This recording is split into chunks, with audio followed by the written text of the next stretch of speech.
What's up guys, I'm the Magic Box, finally back with another train review and run video. And in this video I'll be reviewing one of what I think to be one of Lionel's best Lionchief Plus locomotives, which is the Central of New Jersey 460 Camelback. And for anybody who has no idea what I mean by 460 Camelback, it's simply just the wheel configuration. So basically there's 4 wheels up here in the front, then there's 6 wheels in the back, and there's no wheels back here.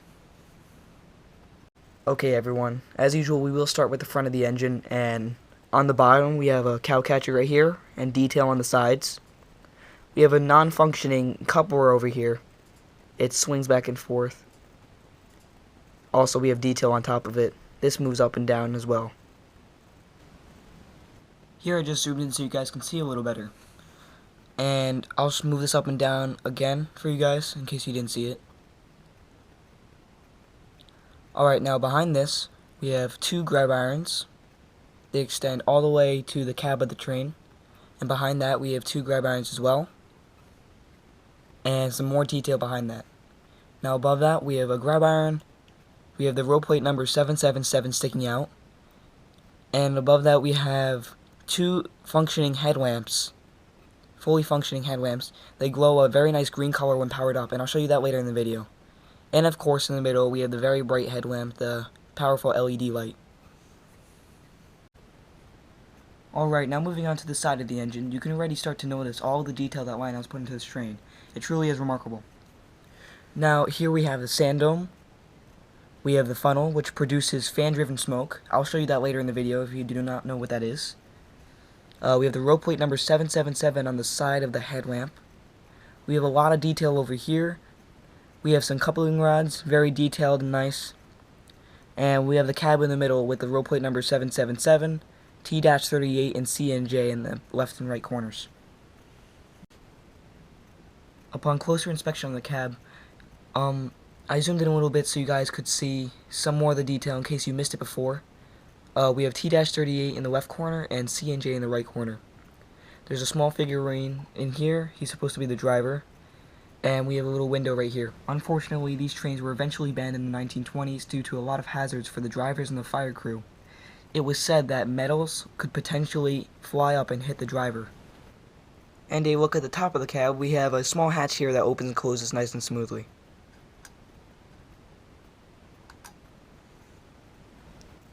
And right behind the cab, we have some detail over on each side, some handrails. We have a very sturdy whistle.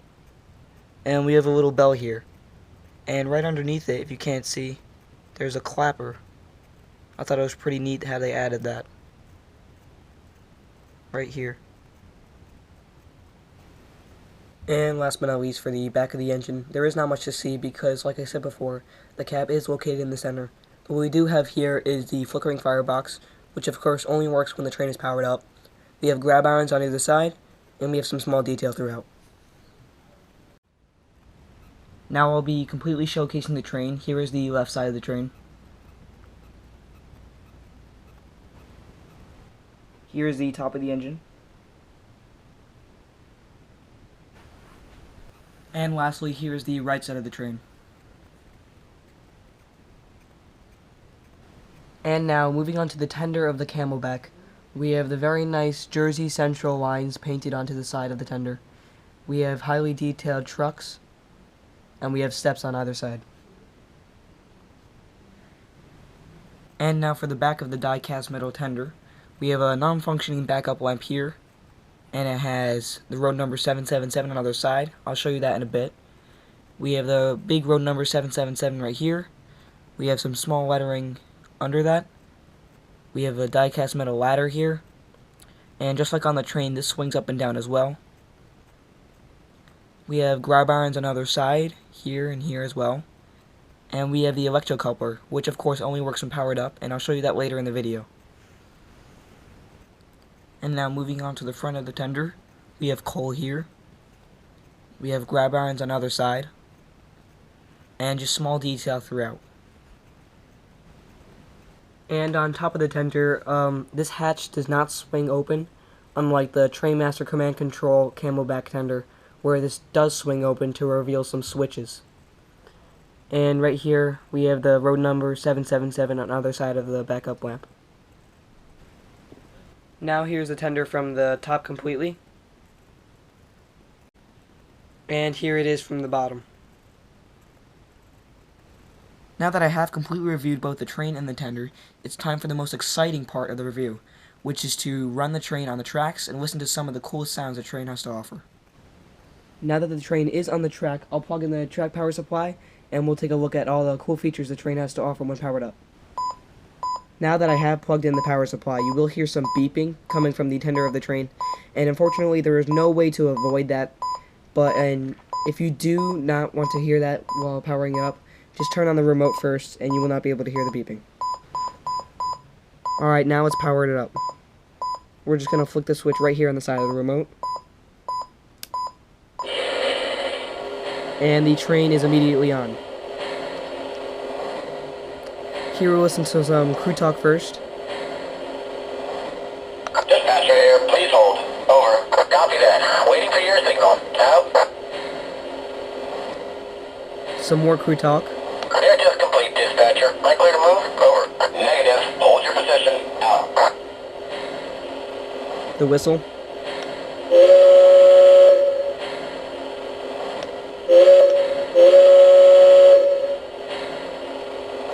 The bell.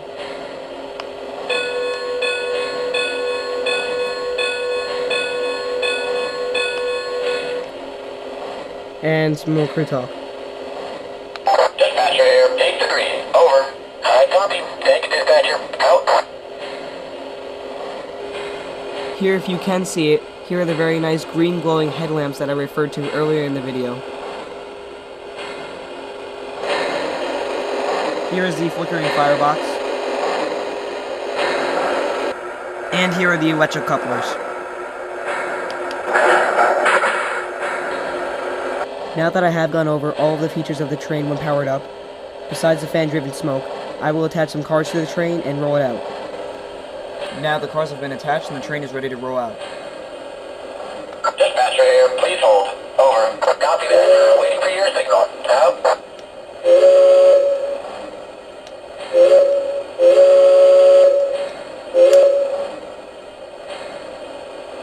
Clear just complete, dispatcher. I clear to move? Over. Negative. Hold your position. Out.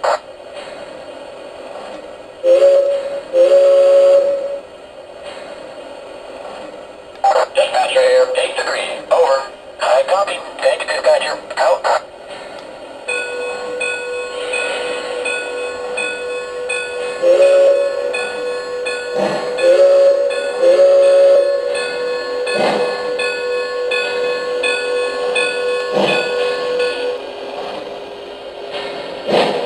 Dispatcher, wheels are moving. Over. Copy that. Clear ahead. Out.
So that pretty much wraps it up for this review. If you're looking to purchase this train, the normal price is around $440, but of course you can always get it at a cheaper price at any other Lionel dealer, such as www.trainworld.com. And overall, I'm very happy with this train. It packs a lot of features at an affordable price, and if you're looking to get into the train hobby, I definitely recommend Lionel. If you do have any questions about this locomotive, please feel free to leave a comment down below, and I'll be sure to get back to you as soon as possible. So that's pretty much it. Thanks for watching, and stay tuned for more train reviews / run videos in the future. This is the Magic Box, and hope you enjoyed.